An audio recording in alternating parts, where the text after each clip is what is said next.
Hi friends, welcome to my channel. என்னடா இன்றைக்கி video ஸ்டார்டிங்லேயே பூஜை ரூம்லேருந்து ஸ்டார்ட் பண்ணுறோமே அப்படின்னு தானே யோசிக்கிறீங்க.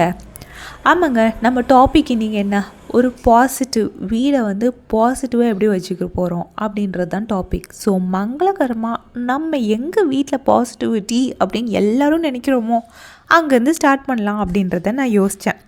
ஸோ மங்களகரமாக நம்ம இந்த வீடியோவை இதுலேருந்து ஸ்டார்ட் பண்ணலாம். நம்ம எல்லாருமே வீடை க்ளீனாக வச்சுக்கணும், நீட்டாக வச்சுக்கணும், சூப்பராக வச்சுக்கணும் அப்படின்னு யோசிக்கிறோம். ஆனால் ஒரு கேள்வி கேட்குறேன், எத்தனை பேர் வீடை பாசிட்டிவ் எனர்ஜியோடு வச்சுக்கணும் அப்படின்றத யோசிக்கிறீங்க? ஒரு வீட்டில் பாசிட்டிவ் எனர்ஜி ரொம்ப முக்கியம். அந்த எனர்ஜி இருந்தால் மட்டும்தான் அதில் இருக்கிற மனுஷங்க ஸ்மூத்தாக அவங்களோட லைஃப்பை ரன் பண்ண முடியும். பாசிட்டிவிட்டி ஆக்சுவலி இந்த வீடியோவில் வீடு தலைகீழாக அந்த டே போயிட்டுருக்கும் போது மார்னிங் ஸ்கூல் கிளம்புறதுலேருந்து எடுத்துக்கிட்டு இருக்கேன்.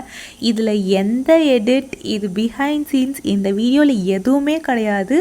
அன்றாட வாழ்க்கையில் எல்லாருக்கும் டே எப்படி போதோ அதை தான் நான் காட்டுறேன். என்றைக்குமே மார்னிங் யார் வீட்லேயுமே நான் எனக்கு தெரிஞ்ச வரைக்கும் பசங்க அதுவும் 2 பசங்க 3 பசங்க இருக்குது வீட்டிலலாம், ஸ்கூலுக்கு கிளம்பும் போது ஒரு பக்கம் ஹஸ்பண்ட் கிளம்பிட்டு இருக்காங்க. எந்த வீடுமே நீட்டாக வச்சு பாஷாக வச்சுலாம் கிளம்ப முடியாது. வீடு மாதிரியே இருக்காது காலையில். ஸோ வேறு மாதிரி இருக்கும்.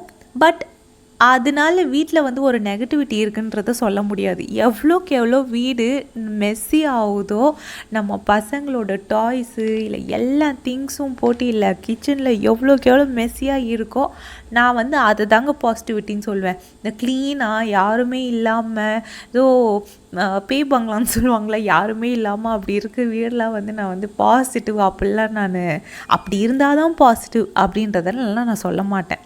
அதனால் என்னோடய வீடியோவில் நான் என்ன சொல்ல வரேன்னா, வீடு மாதிரி இருக்கணும். அதை நீங்கள் பாசிட்டிவாக ஹேண்டில் பண்ணுறதுக்கு என்ன பண்ணலாம், அதில் ஒரு சின்ன டிப்ஸ், அவ்வளோதான்.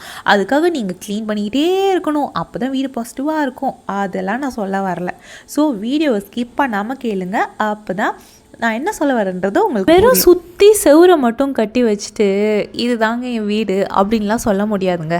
அந்த செவுர் மட்டும் இருந்தாலுமே அது வீடாக கூட இல்லாமல் இருக்கும். ஏன்னா வீட்டில் இருக்கிறதுக்கு முக்கியமான ஒரு சில விஷயங்க தேவை. இங்கே சிரிப்பு வேணும், கண்ணீர் வேணும், அமைதி வேணும், இது எல்லாமே நிறைஞ்சது தான் வீடு. ஸோ வீடு பாசிட்டிவ் வந்தால் மனசும் ஹாப்பியாக பாசிட்டிவாக லைட்டாக ஃபீல் ஆகும். நிறைய பேர் சொல்லுவாங்க, நான் கேட்டிருக்கேன், வீட்டில் இருந்தால் போரு, டென்ஷனு, ரொம்ப ஒரு மாதிரி இருக்குது அப்படின்ற மாதிரிலாம். அது காரணம் வீடு இல்லைங்க, நீங்கள் உங்கள் வீட்டில் இருக்க எனர்ஜி தான் அப்படி தோண வைக்கிறது.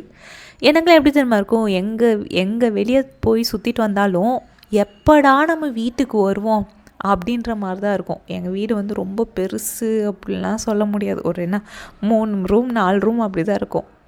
என் ஃப்ரெண்டு வீட்டுக்கோ எந்த ரிலேட்டிவ் வீட்டுக்கோ பங்களா மாதிரி போனாலும் என் வீட்டுக்கு நான் வந்தால் மட்டும்தான் எனக்கு மனசு நிம்மதியாக இருக்கும். எங்கள் பெட்ரூமும் ரொம்ப குட்டி, இடிச்சிக்கிட்டு இடைஞ்சலில் தான் படுத்திருப்போம். நாங்கள் 4 பேரும், என்னோடய 2 பசங்க, ஹஸ்பண்ட் எல்லாருமே இடிச்சு தான் படுத்திருப்போம். ஆனால் எனக்கு அதுதான் பிடிக்கும். ஏன்னா அது எங்களோட ஹாப்பி பிளேஸ். எங்கள் மனசு ரொம்ப நிறைஞ்சிருக்கும் நாங்கள் அந்த பெட்ரூமில் படுத்தோன்னா. இப்போ நீங்கள் பெரிய வீட்டுக்கு போனாலுமே ஆளாளுக்கு அங்கங்கே படுத்துருந்தா எனக்கு அது கம்ப்ளீட்டாகவே ஃபீல் ஆகாது. அது என் வீட்டுக்கு நான் வரணும், என் வீட்டில் இருக்க பாசிட்டிவ் எனர்ஜியை நான் ஃபீல் பண்ணணும் அப்படின்ற மாதிரி தான் இருக்கும். இதில் இந்த மாதிரி ஒரு ஃபீல் தோணுச்சுனாலே உங்கள் வீடு ஃபுல் அண்ட் ஃபுல் பாசிட்டிவ் எனர்ஜியில் தாங்க இருக்குது. ஒரு சில பேர் ஐயோ வீட்டுக்கு போகணுமா அப்படின்ற மாதிரிலாம் நினைப்பாங்க. அது ரீசன் நீங்கள் கண்டுபிடிங்க, எதனால உங்களுக்கு அந்த மாதிரி இருக்குது அப்படின்னு சொல்லிட்டு கண்டுபிடிச்சி அதை ரெக்டிஃபை பண்ணுங்கள். நான் ஒரு சில பாயிண்ட் சொல்கிறேன். அப்படி இருந்தாலும் நீங்கள் பசங்க 2 பேரையும் நான் ஸ்கூலில் விட்டுட்டு ஹவுஸில் வேலையை ஸ்டார்ட் பண்ணிட்டேன். வீடு ரொம்ப தலைகீழாக இருக்கிறத பார்த்துருப்பீங்க. இது டெய்லி இது நடக்கிற வேலை தான். எவ்வளோக்கு எவ்வளோ நைட் நான் க்ளீன் பண்ணி வச்சாலும் எங்கள் வீடு இப்படி தான் இருக்கும். ஸோ இது எனக்கு பழகிடுச்சு. நம்ம வீடுனா இப்படி தான் இருக்கும் அப்படின்ற மாதிரி. நம்ம என்ன முட்டி மோதி க்ளீன் பண்ணாலும் திரும்பவும் இப்படி ஆக தான் செய்யும். ஸோ அதை பற்றி ரொம்ப பாசிட்டிவிட்டினா என்ன, சிரிச்சுக்கிட்டே இருக்கணும் எப்பயுமே நம்ம வீட்டில் அப்படின்றது நான் பாசிட்டிவ்னு சொல்லலை. வரும்போது அழுவுங்க, பட் அழும்போது நம்ம ஒரு பிளேஸ் சேஃபாக ஃபீல் பண்ணுறோம்ல, அது தாங்க பாசிட்டிவான வீடு. சண்டை வரும் ஹஸ்பண்ட் அண்ட் ஒய்ஃப்குள்ளேயோ, இல்லை மாமியார் மருமக, இல்லை நாத்தனார் சண்டை, எவ்வளோ சண்டை வராத வீடே இல்லைங்க. எல்லா ஃபேமிலிலையும் சண்டை வரும். அது வந்து அதுக்கப்புறம் தான் அதோட மிஸ் அண்டர்ஸ்டாண்டிங்லாம் வந்து அது தெரியும் போது தான் அது இன்னும் ஒரு ஸ்ட்ராங் கனெக்ஷன் வரும். ஸோ என்ன ப்ராப்ளம் வந்தாலும் அந்த டே எண்டில் வந்து இது நம்ம வீடு அப்படின்ற ஒரு ரிலீஃப் வருது பாருங்கள், அதுதாங்க பாசிட்டிவான எனர்ஜி. அப்போது நெகட்டிவிட்டி நம்ம வீட்டுள்ள எப்படி வருது?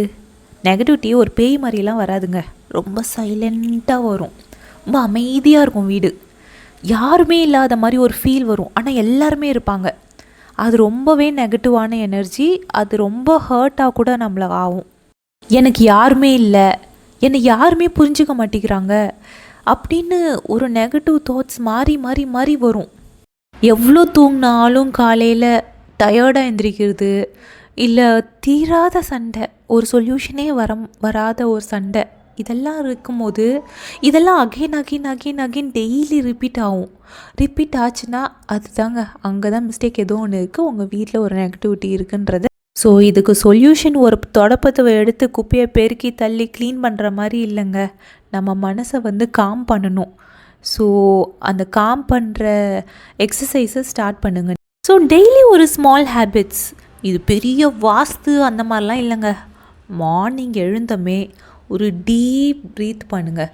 ப்ரீத் பண்ணிட்டு விண்டோஸ் எல்லாம் ஓப்பன் பண்ணுங்கள். ஃபஸ்ட்டு ஓப்பன் பண்ணிவிட்டு சன்லைட் உள்ளே வரும், இன்றைக்கி டே எனக்கு நல்லா போகும் அப்படின்னு மைண்டில் நீங்களே நினச்சிக்கோங்க. தொடப்பத்தை எடுத்து பெருக்கும்போது என் டென்ஷன் எல்லாம் இங்கேருந்து போட்டோம் அப்படின்னு நீங்களே உங்களுக்குள்ளே நீங்கள் நினச்சிக்கோங்க. இது காமெடியெல்லாம் சொல்லலை, சீரியஸாக நீங்கள் ட்ரை பண்ணிவிட்டு எனக்கு கமெண்ட்ஸில் வந்து சொல்லுங்கள். கண்டிப்பாக உங்களோட ஹார்ட் வந்து லைட்டாகும், ஹெவி பேர்டன்லேருந்து உங்கள் ஹார்ட் ரொம்பவே லைட்டாக ஃபீல் பண்ணுவீங்க. மெஸ் வந்து பர்ஃபெக்டாக இருக்கணும்னு இல்லைங்க, வீடு ஃப்ரெஷ்ஷாக இருந்தால் போதும். ஸோ மெஸ்ஸை பற்றி ஃபீல் பண்ணாதீங்க, வீட்டில் பாசிட்டிவ் எனர்ஜி கொண்டு வர்றதில் கான்சன்ட்ரேட் பண்ணுங்கள்.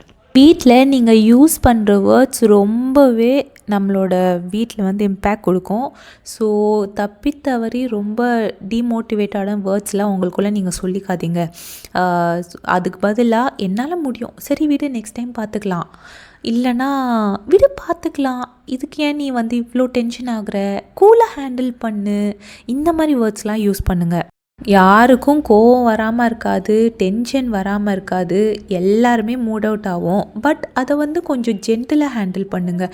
நம்ம கோவப்படுறதுனால டென்ஷன் படுறதுனால யாருக்குமே பாதிப்பு இல்லைங்க, அதனால் எதுவும் மாறவும் போகிறது இல்லை. ஸோ கோவப்படுறதுனால அது உங்களுக்கு தான் லாஸ் ஆகுது. அதை வந்து 1 செகண்ட் எப்போ கோவப்பட்டாலும் யோசிச்சுக்கோங்க. நல்லா பயங்கரமாக கோவப்படுவேன் ஃபஸ்ட்டெல்லாம், பட் இப்போலாம் என்ன கோவமே வர மாட்டேங்குது அப்படின்ற மாதிரி ஒரு மூவி டைலாக், அந்த மாதிரி பையா படத்தில் கார்த்திக் சார் சொல்வார், இன்னும் கோவமே வரலடா அப்படின்ற மாதிரி தான் எனக்கு இப்போ ஃபீல் ஆகிறேன். அது வந்து நான் ப்ராக்டிஸ் பண்ணிட்டேன். எவ்வளோதான் பசங்க வந்து இப்போ டென்ஷன் ஆனாலும் ரொம்ப கண்ட்ரோல் பண்ணேன்னு சொல்ல முடியாது, பட் முன்னே இருந்ததுக்கு ஒரு 20% தான் இப்போ இருக்குது அந்த மாதிரி. ஸோ கொஞ்சம் கொஞ்சமாக ப்ராக்டிஸ் பண்ணிங்கன்னா கன்சிஸ்டன்சி தாங்க மெயின். ஸோ எதுக்கும் கோவப்படாதீங்க, கோவப்பட்டிங்கன்னா ஒன்றும் மாறவும் போகிறது இல்லை, உங்கள் முடி தாங்க கொட்ட போகுது. சரியா, அதை ஃபஸ்ட்டு யோசிச்சுக்கோங்க. உங்களுக்கு முடி வேணுன்னா கோவப்படாமல் இருங்க. சரி, ஓகே, நம்ம டாபிக் உள்ள வரலாம். ஸோ ரொம்ப ஃப்ரஸ்ட்ரேட்டடாக இருக்கா அந்த டைம்லாம் வந்து ஒரு தனியாக ஒரு ரூமில் லைட்லாம் ஆஃப் பண்ணிட்டு தனியாக உட்காந்துருங்க, இல்லை ஒரு மைல்டு மியூசிக் போட்டு உட்காந்துருங்க, மெடிடேஷன் ட்ரை பண்ணுங்கள். உங்களோட சைலன்ஸு, உங்களோட கோவம் எது வந்து உங்கள் நீங்கள் ஃபீல் பண்ணுறீங்களோ அது வந்து வெளியில் உங்கள் வீட்டில் வந்து ரிஃப்ளெக்ட் ஆகும். வீட்டிலனா உங்கள் வீட்டில் இருக்க பர்சன் மேலேயும் கூட ரிஃப்ளெக்ட் ஆகும். ஸோ வந்து இந்த டேயோட ஹீரோவே நீங்கள் தான், யார் என்ன சொன்னாலும் அதை மாற்ற முடியாது. ஸோ டேயை ரன் பண்ணுறதுக்கு மெயின் காரணமே நீங்கள் தான். அதை யோசிச்சுட்டு உங்களை நீங்கள் டெய்லி எப்படி ப்ரிப்பேர் பண்ணுவீங்களோ மார்னிங்கே ஸ்டார்ட் பண்ணிடுங்க. இன்றைக்கி நான் டே இப்படி தான் இருக்க போகிறேன் அப்படின்றத ஒரு லிஸ்ட் பண்ணிடுங்க. லிஸ்ட் பண்ணிங்கனாலே ஒரு பர்ஃபெக்ட் பிளான் இருந்தாலே அந்த டே வந்து சூப்பராக போகும். அதையும் மீறியும் உங்களுக்கு ஸ்ட்ரெஸ் இருந்துச்சுன்னா ஃபோன் ஆஃப் பண்ணிடுங்க, கண்ணை மூடி படுத்து தூங்கிடுங்க. சரியா, நானும் அந்த மாதிரி தான் பண்ணுவேன், படித்து தூங்கிடுவேன். இல்லைன்னா நல்லா ஒரு பாட்டு போட்டு டான்ஸ் ஆடுவேன். ஸோ நல்லா உங்களுக்கு பிடிச்ச பாட்டு, யார் என்ன கேட்க போகிறாங்க, உங்களுக்கு எந்த பாட்டு பிடிக்குதோ சவுண்டாக வச்சுக்கிட்டு நல்லா டான்ஸ் போடுங்க. என்னோடய ஸ்ட்ரெஸ் பஸ்டர் வந்து மியூசிக், அதாவது சாங்ஸு எப்பயுமே தமிழ் பாட்டு ஏதாவது கேட்டுக்கிட்டே தான் இருப்பேன். 24 ஹவர்ஸும் நான் அந்த மாதிரி தான். நான் தனியாக இருக்க ஹவுஸ் ஒய்ஃப்ஸ்னாலே மோஸ்ட்லி எல்லாரையும் வேலைக்கு அனுப்பிச்சிட்டு நம்ம வேலையை தனியாக தான் பார்த்துட்ருப்போம். ஸோ அந்த டைம் என் கூடயே இருக்கிறது மியூசிக் தான்.